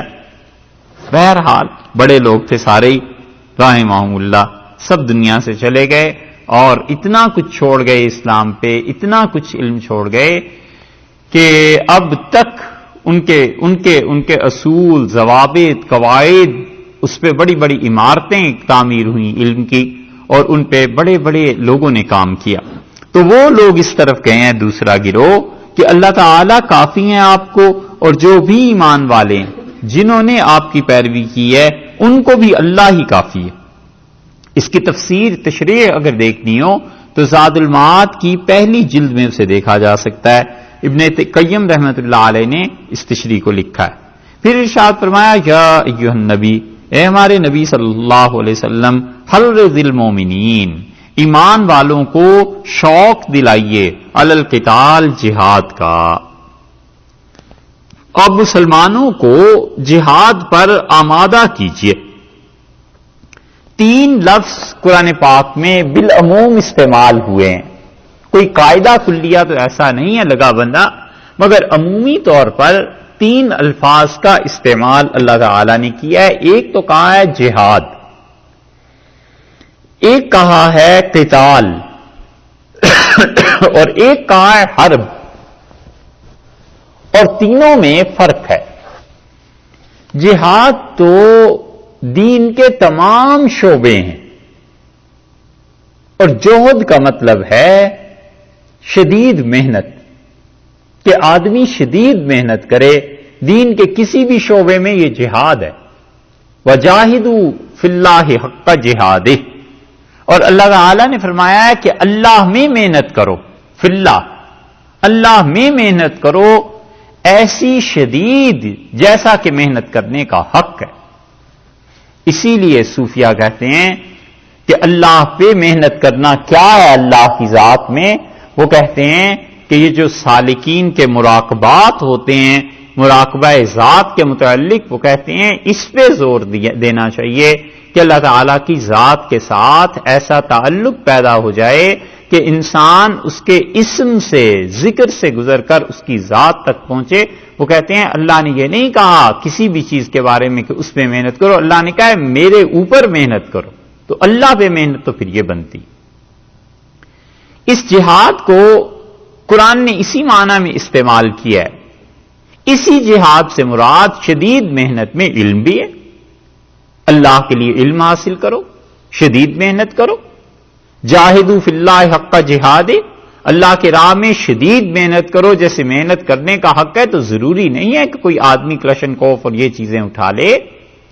اللہ کی راہ میں محنت کرنی ہے نا، دین کی تبلیغ کے لیے چلا جائے، وہ بھی اس میں شامل ہے. تو جہاد ایک عام لفظ ہے، اس لفظ کے آگے کتنے شعبے ہیں کوئی نہیں گن سکتا۔ جو آدمی بھی جس شعبے میں اللہ کے لیے شدید محنت کرے گا وہ جہاد ہی کر رہا۔ ایک آدمی اپنے بیوی بچوں کے لیے کماتا ہے اور محنت کرتا ہے شدید کہ مانگنے سے ہم لوگ محفوظ رہیں، عزت قائم رہے، یہ اس انسان کا جہاد ہے۔ حضرت عمر رضی اللہ عنہ نے سورہ مزمل سے دلیل دی اور انہوں نے کہا کہ خدا کی راہ میں یہ جہاد کرنا، جنگ پر جانا اور کافروں سے لڑنا، اس سے زیادہ افضل اپنے بیوی بچوں کے لیے محنت کا کرنا ہے، ان کے لیے رزق حلال کا بندوبست کرنا ہے۔ حضرت عمر رضی اللہ عنہ سورہ مزمل سے دلیل دیتے تھے۔ کل آپ میں سے جس نے بھی سنا ہے انہیں اندازہ ہوگا کہ حضرت عمر رضی اللہ عنہ نے سارے صحابہ رضی اللہ عنہ کو قرآن کی 3-4 آیات سے اس بات کا قائل کر لیا۔ انہوں نے کہا یہ دیکھو اللہ نے کہا ہے کہ یہ حق ہے حضرت صلی اللہ علیہ وسلم ان کے رشتہ داروں کا، یہ مہاجرین کا، یہ انصار کا، اور پھر اللہ نے فرمایا والذین جاءوا من بعدہم، اور جو ان کے بعد آئیں گے انہوں نے فرمایا پوری امت اس میں مراد ہے قرآن میں، اور یہ پوری امت جو ہے فوج کو تقسیم کر دو گے زمینیں تو امت کہاں جائے گی؟ حضرت عمر رضی اللہ عنہ جس انداز سے سوچتے تھے، کئی جگہ قرآن پاک کے مسائل ایسے انہوں نے سورہ مزمل سے یہ بیان کیا، تو جہاد بڑی چیز، اس کے بہت سے شعبے ہیں۔ کوئی آدمی جس کے حلال کمائے یہ بھی، علم کے لیے محنت کرتا ہے یہ بھی، دین کے لیے محنت کرتا ہے یہ بھی، فتویٰ دیتا ہے یہ بھی۔ کوئی آدمی کچھ نہیں کرتا، اس کی استطاعت اور بس میں کچھ نہیں ہے، صرف دعا اللہ سے مانگتا رہتا ہے ہر وقت کہ اللہ تعالی مسلمانوں کے ساتھ خیر کرے، یہ اس کی شدید دعائیں ہر وقت کی، یہ بھی جہاد۔ فارغ کوئی نہیں رہتا۔ اور اس سے نیکسٹ سٹیپ یہ ہے کہ کس کی قبولیت اللہ نے کر لی، کس چیز کو قبول کیا اللہ نے، یہ پتا چلے گا قیامت میں۔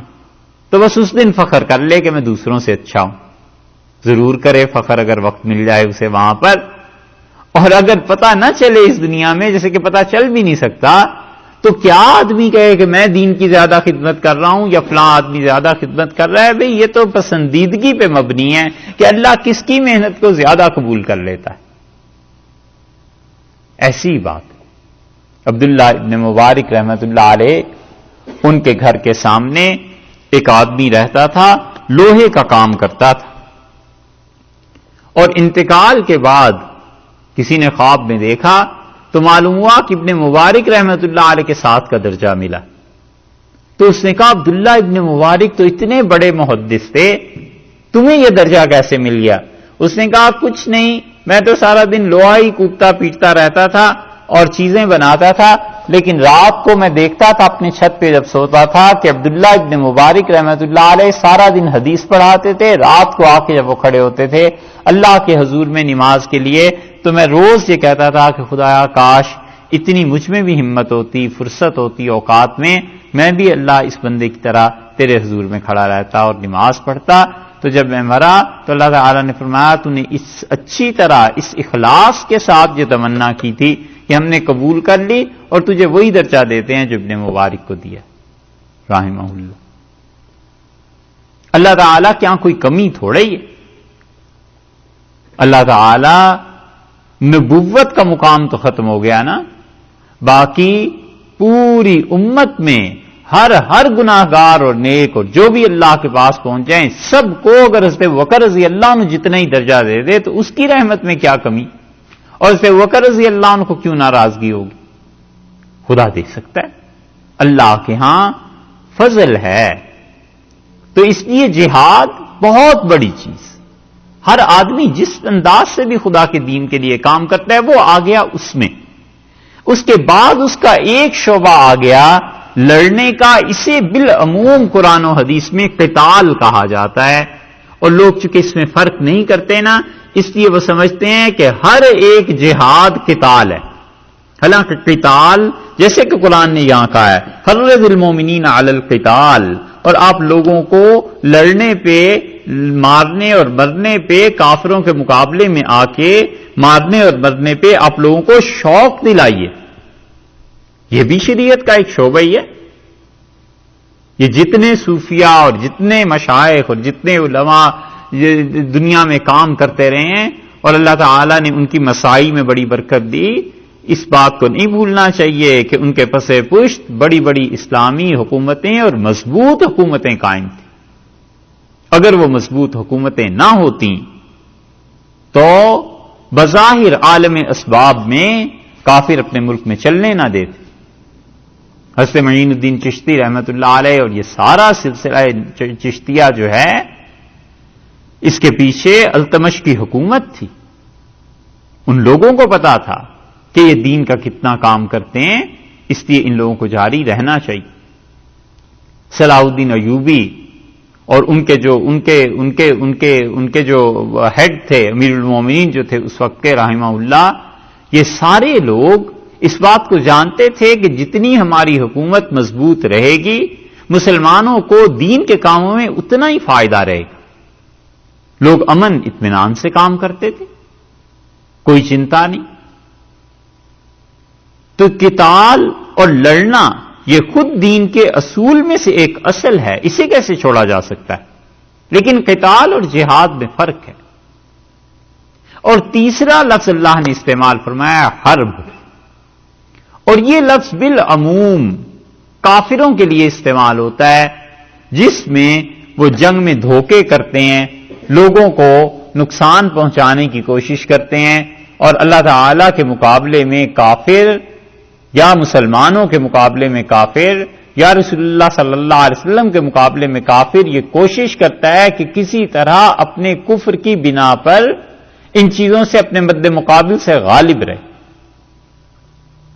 اسی لیے اللہ نے سود والوں کے متعلق کہا نا فاذنوا بحرب من اللہ ورسولہ، تم اللہ اور اس کے رسول صلی اللہ علیہ وسلم کے ساتھ جنگ کر رہے ہو، حرب کر رہے ہو. وہاں حرب کا لفظ آیا ہے کیونکہ وہ اپنے طور پر ایسے ہی ہے کہ دھوکے کی سازشوں کی جنگ کرتے ہیں. اور جو قتال ہے یہ مسلمانوں کے لیے، اور جو جہاد ہے وہ بہت بڑی چیز، یعنی جو بھی اللہ کے راستے میں جہاد کرتا ہے. یہ حج بھی تو جہاد ہے، تھوڑی محنت ہوتی ہے اس میں. رسول اللہ صلی اللہ علیہ وسلم نے اسے جہاد سے تعبیر فرمایا، اور عورتوں کے لیے خاص طور پہ جہاد سے تعبیر فرمایا کہ آپ نے فرمایا بس تم حج کیا کرو، یہی تمہارا جہاد ہے. عورتوں کا حج کرنا اتنا دشوار ہوتا ہے حقیقت میں کہ آدمی کے ساتھ دو چار عورتیں ہو، بہنیں، والدہ، وہ بیوی کوئی، تو احساس ہو جاتا ہے کہ اگر اکیلا ہوتا تو آسانی سے حج ہو سکتا تھا. ہر موقع پہ خیال کرنا پڑتا ہے.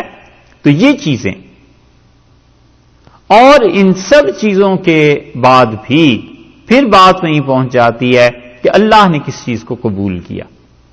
چونکہ نظر اس پہ جاتی نہیں ہے لوگوں کی، اس لیے وہ دین کے معاملات میں ایک دوسرے پر اعتراض کرتے رہتے ہیں کہ جی ہم تو جہاد کر رہے ہیں، ہمارے علاوہ کوئی حق پہ نہیں. بھئی تو آپ قتال کر رہے ہیں، یہ کہیے کہ دین کا ایک شعبہ ہے جو آپ نے سنبھالا ہے، باقی شعبے بھی تو دین کے لیے ضروری ہیں. اور عجیب و غریب سوال کرتے ہیں کہ جی اس زمانے میں کیا چیز ضروری ہے؟ جہاد ضروری ہے، تبلیغ ضروری ہے، مدارس ضروری ہیں. ہم کہتے ہیں بھائی یہ بتاؤ کھانا ضروری ہے یا پانی کا پینا ضروری ہے اور سونا ضروری ہے؟ ان تینوں میں فیصلہ کرو کون سی زیادہ ضروری چیز ہے. پھر کہتے ہیں جی تینوں ہی ضروریات ہیں. ہم کہتے ہیں ساری ضروریات ہیں.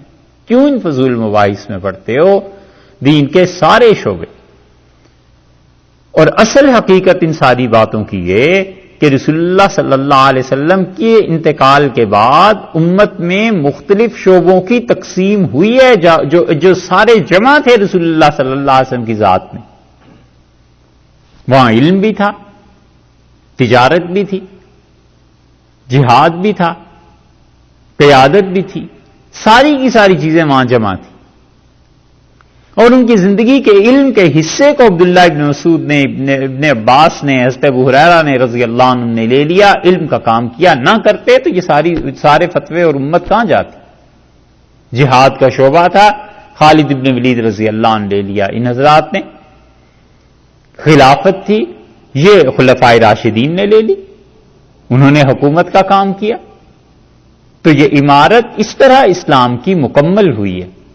اب جو آدمی کہے کہ صرف وہی شعبہ ہے جس پہ میں کام کر رہا ہوں، باقی کوئی چیز نہیں، اس سے آگے پھر گمراہی بھی پھیلتی ہے اور اس سے آگے فرقے بھی بنتے ہیں. یہ کہے کہ یہ سارے ہی الحمدللہ دین کے کام ہیں اور ایک میں بھی کام کر رہا ہوں، میں سمجھتا ہوں یہ زیادہ ضروری کام ہے، تو بس ٹھیک ہے، اللہ نے شرح صدر آپ کا اس پہ کیا ہے، ضرور کرتے رہیے. کسی اور کو اللہ نے اور موقع دیا ہے وہ کرتا رہے. یہ چیز افسوس ہے کہ مسلمانوں میں دن بدن کم ہوتی جا رہی ہے. اللہ تعالی نے یہاں پر ایک لفظ جو قتال کا فرمایا ہے، اس سے وہ خاص شعبہ مراد. ارشاد فرمایا کہ حرض المومنین علی القتال، اور آپ لوگوں کو شوق دلائیے اللہ کی راہ میں لڑنے کا. ان یکن، اگر ہوں گے، منکم، تم میں سے، 20 صابرون، اور وہ جمنے والے ہوں. ان یکن جو ہے بظاہر ایسے معلوم ہوتا ہے کہ خبر دی جا رہی ہے. خبر اور حکم میں فرق ہوتا ہے نا. یہ تفسیر میں بہت بڑا اصول ہے کہ قرآن پاک میں دیکھنا چاہیے کہ اللہ نے کس چیز میں خبر دی ہے، کس چیز میں حکم دیا. اور اللہ تعالی بعض اوقات خبر دیتے ہیں لیکن مراد حکم ہوتا ہے، یعنی یہ کرو تو اس کو سمجھو کہ یوں ہو جائے گا. ہے خبر کیسے ہوگا لیکن حکم ہے کہ تم نے کرنا ہے. تو اس لیے یہ بظاہر خبر ہے لیکن اصل میں حکم ہے. خبر اور حکم کا فرق آپ یوں سمجھ لیجئے جیسے کوئی کہتا ہے کہ فلاں صاحب آئے، یہ تو اس نے خبر دی نا کہ ان کا آنا ہوا، اور وہ کہتا ہے پانی پلاؤ، تو یہ پانی پلانا جو ہے یہ حکم ہو گیا. تو حکم میں اور خبر میں فرق ہوتا ہے. اب بظاہر یہ خبر دی جا رہی ہے کہ این یکم منکم، دیکھو مسلمانوں، اے صحابہ رضی اللہ عنہم، اگر تم میں ہوں گے 20 صابرون، صبر کرنے والے، یغلبو، وہ غالب رہیں گے، 200 پر. تم میں سے 20 ہوں گے تو یہ 200 کافروں کے مقابلے میں غالب رہیں گے. یہ ہے بظاہر خبر لیکن اصل میں حکم تھا کہ دیکھو تم نے لڑنا ہے، اور 20 آدمی 200 کے مقابلے میں جمے رہیں گے. ہم تمہیں بتا رہے ہیں غالب رہو گے، پیچھے نہیں ہٹنا. فرض ہے، واجب ہے، ضروری ہے کہ تم 20 اور وہ 200. اور یہ جو صابرون کی شرط لگائی ہے نا اللہ نے، یہ بڑی کڑی شرط. پہلے اس آیت کو اس طرح سے دیکھ لیں کہ اس آیت کریمہ کو منسوخ مانا ہے. حتیٰ کہ شاہ ولی اللہ محدث دہلوی رحمۃ اللہ علیہ بھی سورہ انفال میں بس اسی آیت کو منسوخ مانتے ہیں. وَإِن يَكُن مِّنكُمْ، اور اگر تم میں سے ہوں گے، 100 یغلبوا، وہ غالب رہیں گے، 1000 من الذین کفروا، 100 شخص غالب ہوں 1000 کافروں پر. تو ریشو یہ کیا ہو گئی؟ 1:10 ہو گئی کہ اگر 20 ہوں تو 200 پر، اور اگر 100 ہوں تو 1000 پر. وہی قائم رہی نا، ریشو تو وہی قائم رہی. اچھا، من الذین کفروا، کافر، بأنہم، اس لیے کہ جو کافر ہیں نا، قوم لا یفقہون، ایسی قوم ہے جو سمجھتی نہیں ہے. الآن، اور اب، خفف اللہ عنکم، اب اللہ تعالی نے بوجھ ہلکا کر دیا ہے عنکم، تم سے. پہلے حکم یہ تھا کہ 20 200 کے مقابلے میں، اور اس کے بعد وہی فرمایا کہ 100 1000 کے مقابلے میں. فرض ہے ڈٹے رہنا. الآن خفف اللہ عنکم، اب اللہ تعالی نے تم سے یہ کام ہلکا کر دیا. وعلم، اور اللہ کو معلوم ہوا، ان فیکم ضعفا، کہ تم میں کچھ سستی آ گئی ہے. فَإِن يَكُن مِّنكُم مِّئَةٌ، سو اگر ہوں گے تم میں سے 100 صابرۃ، صبر کرنے والے، یغلبوا 200، تو تم میں 100 شخص ثابت غالب ہوں گے 200 200 پر.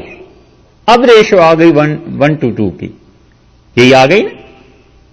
وَإِن يَكُن مِّنكُمْ 1000، اور تم میں سے 1000 اگر ہوں گے، یغلبوا 2000، تو وہ غالب رہیں گے 1000 والے 2000 پر باذن اللہ، اللہ کے حکم سے۔ واللہ مع الصابرین، اللہ ساتھ ہے صبر کرنے والوں کے۔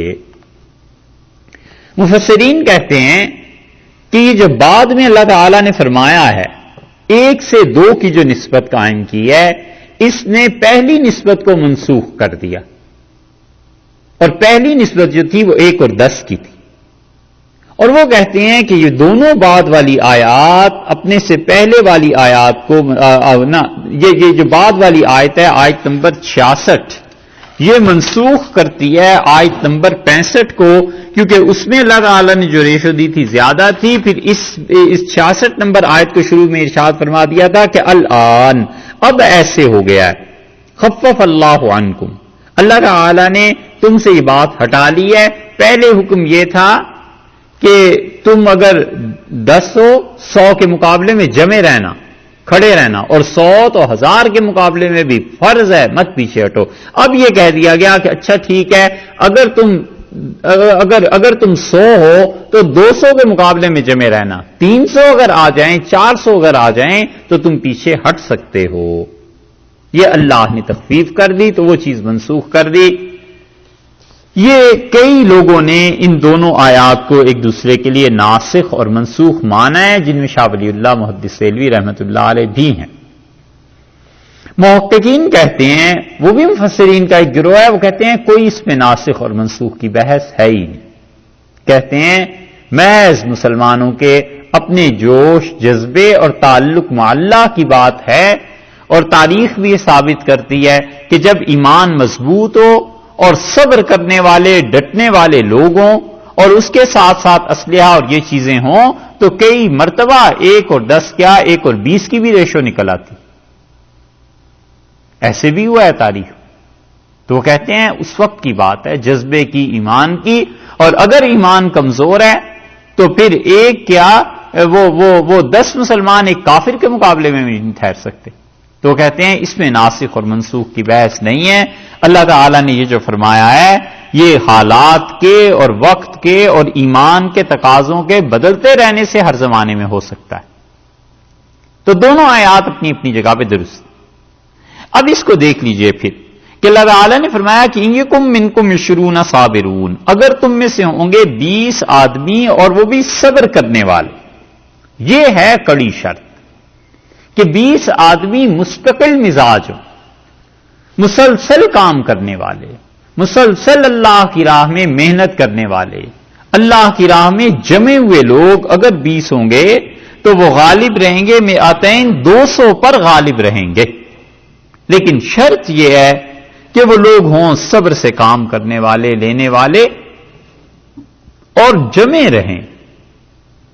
یہ ہے کڑی شرط، بہت کڑی شرط، کہ شریعت یہ کہتی ہے کہ جتنے بھی کاموں کو تم کرو ان تمام کاموں میں مستقل مزاجی ضروری، کہ کام چھوٹے سا کیوں نہ شروع کیا جائے مگر انسان اس کام کو مستقل مزاجی سے کرتا رہے۔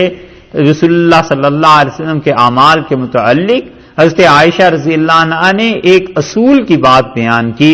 انہوں نے کہا کہ نبی کریم صلی اللہ علیہ وسلم کو پوچھا گیا، عرض کیا گیا کہ کون سے اعمال اچھے لگتے تھے، تو حضرت عائشہ رضی اللہ عنہا نے فرمایا قل و ادیم۔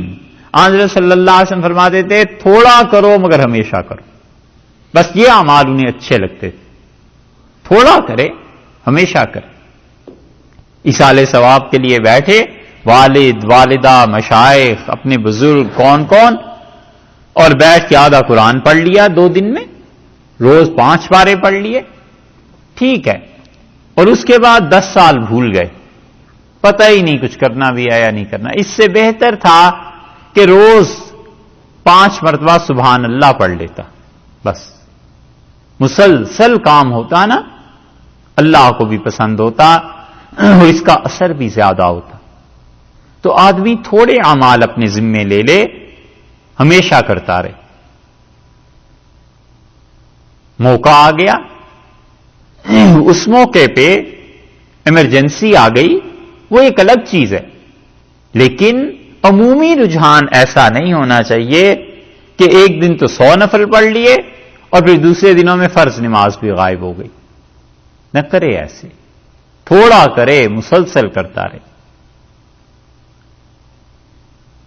اور جو ایمرجنسیز ہیں وہ ایک الگ مسئلہ ہے. مثلا ایک آدمی اللہ کی راہ میں خرچ کرتا ہے، کوئی ایسی ایمرجنسی آ گئی، مسلمانوں پہ کوئی ایسی مصیبت آ گئی، خرچ کرنے کا موقع ہے، 10,000 دے دے، 5,000 دے دیے، اپنی استطاعت کے مطابق دے دیے، بلکہ اس سے بھی بڑھ کے کبھی کہ مسلمانوں کی ضروریاتیں قرض سے پوری کر لیں. اور ریگولرلی یہ نہ کرے، ہر مہینے $10 خرچ کر لے. یہ تھوڑا ہی ہے کہ ایک مہینے تو 100 کر لیے اور باقی سال کے 11 مہینے کچھ نہیں. وہ $10 خرچ کرتا رہتا سارا سال. اللہ کو یہ زیادہ پسند تھے، اس لیے کہ اس سے آدمی کی طبیعت میں اعتدال پیدا ہوتا ہے. جذباتیت کی بنیاد پہ کام نہیں کرتا، اعتدال کی بنیاد پر کام کرتا ہے. اور یہی وہ چیز ہے جو سہج پکے سو میٹھا ہو، آہستہ آہستہ اللہ کی طرف لے جاتی ہے انسان کو، اور آہستہ آہستہ طبیعت میں پختگی، شعور پیدا ہو جاتا ہے کہ اچھا یہ کام ہلکے ہلکے آہستہ آہستہ ایسے ہی کرنے. اسی لیے اللہ تعالیٰ نے 6 اوقات میں زمین و آسمان کو بنایا نا. مفسرین کہتے ہیں اللہ تعالیٰ تو ایک لمحے میں بھی بنا سکتے تھے، یہ انسانوں کو سکھانا تھا کہ ہم نے باوجود اپنی پوری قدرت کے ایک تدریج سے یہ کام کیا ہے. کچھ ٹائمز ہیں جن میں یہ کام کیا ہے. اور اسی طرح یہاں بھی فرمایا ہے کہ دیکھو شرط یہ ہے کہ صابرون، صبر کرنے والے ہوں، یغلبوا مئتین، وہ 200 پر غالب رہیں گے. وَإِن یَکُن مِّنکُم، اور اگر تم میں سے ہوں گے. یہ خبر بظاہر لگتی ہے لیکن اصل میں حکم ہے کہ ایسے کرنا ہے. صحابہ کرام رضی اللہ عنہم کو یغلبوا الفم، مئتن 100 ہوں گے تو مئتن یغلبوا الفم من الذین کفروا، تو وہ 1,000 کافروں پر غالب رہیں گے. بأنہم قوم لا یفقہون، اس لیے کہ یہ کافر ایسے ہیں جنہیں گہری سمجھ نہیں ہے. یعقلون نہیں فرمایا کہ انہیں عقل نہیں ہے، تو عقل بھی نہیں. دوسری جگہ آتا ہے یہاں فرمایا ہے کہ انہیں گہری سمجھ نہیں ہے. وہ صرف ظاہری اسباب کو دیکھتے ہیں. بدر میں آئے تھے، لاکھوں روپیہ خرچ کیا، 10 اونٹ روز ذبح کرتے رہے، اور مال اور پیسہ اور سب کچھ لے کر آئے. اور پھر ہوا کیا؟ یہ عقل نہیں آئی کہ رسول اللہ صلی اللہ علیہ وسلم سے لڑنے جا رہے ہیں اس ہستی کے سامنے جس کی بیک پہ اللہ موجود ہے. یہی حرکت ہوتی ہے کہ کبھی کبھی انسان ان ہستیوں سے علیاذ باللہ حسد میں ان کے ٹکر اور مقابلے میں آ جاتا ہے جن کے ساتھ اللہ کی تائید ہوتی ہے. اور جو لوگ مؤید من اللہ ہوتے ہیں، اللہ کی طرف سے ان کی مدد کی جاتی ہے، ان کے مقابلے میں نہیں آنا چاہیے. ابو جہل کو رسول اللہ صلی اللہ علیہ وسلم سے حسد ہی تو تھا، اور کیا چیز تھی. بس اس حسد کی وجہ سے پوری قوم کو اس نے پٹوا دیا اور تباہ کر دیا. اور وہ کہتا تھا کہ ایک مرتبہ میرے پاس فرشتہ آ کے کہہ دے تو میں کم سے کم یہ بات کہنے کے تو قابل ہو جاؤں گا نا کہ میرے پاس بھی فرشتے آتے ہیں. محمد صلی اللہ علیہ وسلم ہمیشہ کہتے ہیں ان کے پاس فرشتے آتے ہیں، تو میں تو کہہ ہی نہیں سکتا میرے پاس کوئی نہیں آتا. تو یہ ایک بار آ کر مجھے کہہ دے. ایک جگہ اس نے کہا کہ ایک بار آ کر فرشتہ مجھے یہ کہہ دے کہ محمد صلی اللہ علیہ وسلم سچے ہیں تو بھی میں مان جاؤں. دماغ دیکھو، اپنے آپ کو علیاذ باللہ اس قابل سمجھتا تھا کہ اس پہ فرشتے نازل ہوا کرے. اور اسے عائشہ رضی اللہ عنہا تقابل نہیں لیکن طبیعتوں کو دیکھو. وہ کہتی ہیں میں نے تو کبھی سوچا بھی نہیں تھا کہ اللہ میری پاکیزگی کے لیے قرآن میں کوئی چیز نازل کرے گا. میں تو یہ سوچتی رہی کہ اللہ تعالیٰ اپنے نبی صلی اللہ علیہ وسلم کو کوئی چیز خواب میں دکھا دیں گے یا کسی اور طرح سے میری برات ہو جائے گی. میں تو تصور نہیں کر سکتی تھی کہ قرآن میرے بارے میں نازل ہو. یہ مزاج کا فرق. جتنا آدمی مٹا ہوا رہتا ہے اللہ کی اتنی رحمت اور اللہ تعالی کی عنایات اس آدمی پر زیادہ ہو جاتی. اس لیے ان کو کافروں کو سمجھ نہیں، وہ بس یہی دیکھتے کہ یہ آدمی ایسے اس نے دعویٰ کیا، کچھ لوگ ساتھ ہو گئے چلو. اور مسلمہ کذاب نے بھی یہی کیا. اس نے یہ نہیں دیکھا کہ رسول اللہ صلی اللہ علیہ وسلم کے پیچھے وحی کا پورا ایک نظام ہے، اللہ کی تائید ہے۔ ایسے ہی ہوا کرتا ہے کہ اپنے زمانے میں اہل علم علماء کسی کو دیکھتے ہیں تو وہ اس سے ٹکر لینے کی کوشش کرتے ہیں کہ ہم بھی اس کے مقابلے میں اس سے بہتر ہیں، ہوں گے بہتر، لیکن وہ یہ نہیں دیکھتے کہ اس انسان کے ساتھ اللہ کی تائید شامل ہے، اللہ کی زیادہ مہربانیاں شامل ہیں۔ اب وجہ کوئی بھی اس کی ہو، لیکن خدا کی تائید جب کسی کے ساتھ ہوتی ہے اس کے ہم پلہ اس چکر نہیں لینی چاہیے، کیونکہ انسان خام خواہ حسد میں اپنا کام بھی بگاڑ لیتا۔ ارشاد فرمایا الآن نخفف اللہ عنکم، اب اللہ تعالی نے تم سے یہ بات کم کر دی، یعنی اللہ نے یہ جو کہا تھا کہ ایسے ڈٹے رہنا، اب یہ اللہ تعالی نے ہٹا دیا۔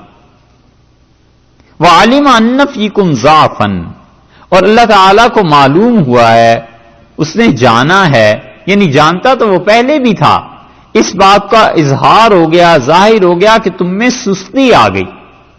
وہ جذبات جو پہلے تم میں تھے اب وہ نہیں رہے، جو بدر میں تھے وہ آخر پہ نہیں رہے۔ وقت کے ساتھ ساتھ، عمر کے ساتھ ساتھ چیزوں میں فرق یقیناً پڑتا ہے، بہرحال انسان تھے۔ اور کچھ حضرات کا خیال یہ ہے کہ اللہ جو انہیں منسوخ نہیں مانتے، وہ کہتے ہیں اس کا مطلب یہ ہے کہ ایک جماعت وہ بھی ہے اور کسی زمانے میں ایسی جماعت بھی ہو سکتی ہے کہ اتنا ایمان نہ ہو، وقت کے ساتھ ساتھ بدلتے رہیں گے۔ ممکن ہے آخری دور میں پھر کوئی ایسی جماعت آ جائے جس میں 1 اور 10 کی ریشو ہو، ممکن ہے کبھی 1 اور 2 کی ہو۔ تو اللہ تعالیٰ نے فرمایا فَإِن يَكُن مِّنكُمْ، سو تم میں ہوں گے 100 صابرۃ، صبر کرنے والے، پھر وہی آ گیا نا ڈٹ جانے والے، مستقل مزاج، یغلبوا 200، وہ 200 کافروں کے مقابلے میں غالب رہیں گے۔ وَإِن يَكُن مِّنكُمْ 1000، اور 1000 ہوں گے تو یغلبوا 2000، وہ 2000 پر غالب رہیں گے بِإِذْنِ اللہ، اللہ کے حکم سے، اللہ تعالی کے حکم سے یہ غلبہ رہے گا، خدا نے یہ بتا دیا۔ اس آیت کو آپ اس آیت کے ساتھ بھی جوڑ لیجئے جو پیچھے گزری ہے، آیت نمبر 60، وہاں پہ اللہ تعالی نے فرمایا وَأَعِدُّوا لَهُم مَّا اسْتَطَعْتُم مِّن قُوَّةٍ، اور تم ان کافروں کے مقابلے میں قوت تیار کرو، ٹھیک؟ اور یہاں ریشو دے دی کہ 1 اور 10، یہ بھی ریشو ہو سکتی ہے، اس سے بھی کبھی ایمان مضبوط ہو تو بڑھ سکتا ہے، اور ریشو دے دی 1 اور 2 کی۔ یہ دونوں چیزیں بتاتی ہیں کہ قتال، اللہ کے راستے میں لڑائی، اس بات کا تقاضا کرتی ہے، اس کی ڈیمانڈ ہے کہ انسان جو لڑنے والے ہوں وہ اسلحے پر بھی غور کر لیں اور اپنی تعداد پر بھی غور کر لیں۔ اگر اسلحے کی کوئی اہمیت نہ ہوتی اور تعداد کی بھی کوئی اہمیت سرے سے ہوتی ہی نہ، سوچنے کی بات ہے، پھر یہ باتیں ساری کرنے کی بات کیا ہے، ضرورت کیا ہے؟ اللہ تعالیٰ کہتے ہیں جاؤ لڑو، ہم تمہیں غالب کر دیں گے، بس ختم ہوئی بات۔ کیوں آخر فرماتے ہیں اتنا اسلحہ تمہارے پاس ہونا چاہیے، گھوڑے ہونے چاہیے، اور قوت تیار کرو، اور پھر آگے چل کے فوج کی بھی ترتیب فرما دی کہ 1 اور 2 کی ریشو اور 1 اور 10 کی ریشو، اور یہ سب چیزیں ہونی چاہیے۔ یہ دلیل ہے اس بات کی کہ جو فقہا نے نظام لکھا ہے کہ کتنے فوجی کتنی فوج سے ٹکرا سکتے ہیں، اور اگر مسلمانوں سے اتنے گنا زیادہ کافر ہوں گے تو پھر انہیں جہاد کی اجازت نہیں ہے، وہ صبر کریں، اپنی تعداد میں اضافہ کریں، اپنے آپ کو بنائیں، پھر کافر سے ٹکر لیں۔ یہ پورا ایک سسٹم ہے کہ کتنے گھوڑے ہیں کافروں کے پاس، تمہارے پاس کتنے گھوڑے ہیں، ان کے پاس کتنا اسلحہ ہے، تمہارے پاس کتنا اسلحہ ہے، پھر اس بنیاد پر جو لوگ مثالیں دیتے ہیں بدر کی کہ رسول اللہ صلی اللہ علیہ وسلم کے پاس بدر میں کیا تھا، وہ اس بات کو ایک تو بھول جاتے ہیں کہ حضرت صلی اللہ علیہ وسلم جو بدر میں تشریف آوری ہوئی تھی، وہ سرے سے مدینہ منورہ میں اس وقت پتہ ہی نہیں تھا کہ آگے جا کر لڑائی ہونی ہے، وہ تو قافلے کے لیے نکلے تھے۔ اور مسلم کی وہ حدیث اس بات پر گواہ ہے، صحیح سند سے ثابت ہے کہ صحابہ رضی اللہ عنہ نے بس اتنی اجازت مانگی، وہ سنی نا حدیث آپ نے، بس اتنی اجازت مانگی کہ آپ اجازت دیں تو ہم اپنے سواریاں لے آئیں جو تھوڑے سے فاصلے پر ایک چراگاہ میں چل رہی ہیں۔ آپ نے فرمایا نہیں نہیں، اس کی ضرورت نہیں، بس جس کے پاس سواری ہے چلو میرے ساتھ۔ یہ پری پلانڈ کوئی جنگ نہیں تھی، مدینہ منورہ میں پری پلان نہیں تھی، وگرنہ رسول اللہ صلی اللہ علیہ وسلم ولیعذ باللہ ایسے نہیں تھے کہ وہ اتنا بھی نہ سوچتے کہ یہاں پر جو کچھ ہے، جتنے فوجی ہیں، جتنا اسلحہ ہے، یہ لے کے ہمیں چلنا چاہیے۔ حضرت صلی اللہ علیہ وسلم قافلے کے لیے نکلے تھے، اتنے اسلحے کی بھی ضرورت نہیں، اتنے افراد کی بھی ضرورت نہیں، بچوں کو ساتھ سے واپس کر دیا کہ تمہاری کیا ضرورت ہے۔ یہ تو جب آگے پہنچے ہیں تب فیصلہ ہوا جا کر، اللہ نے کہا احدی الطائفتین، دو گروہوں میں سے ایک اب دے دوں گا، اور وہ قافلے والے نکل گئے اور حالات ایسے آ گئے کہ ٹکر لینی پڑ گئی۔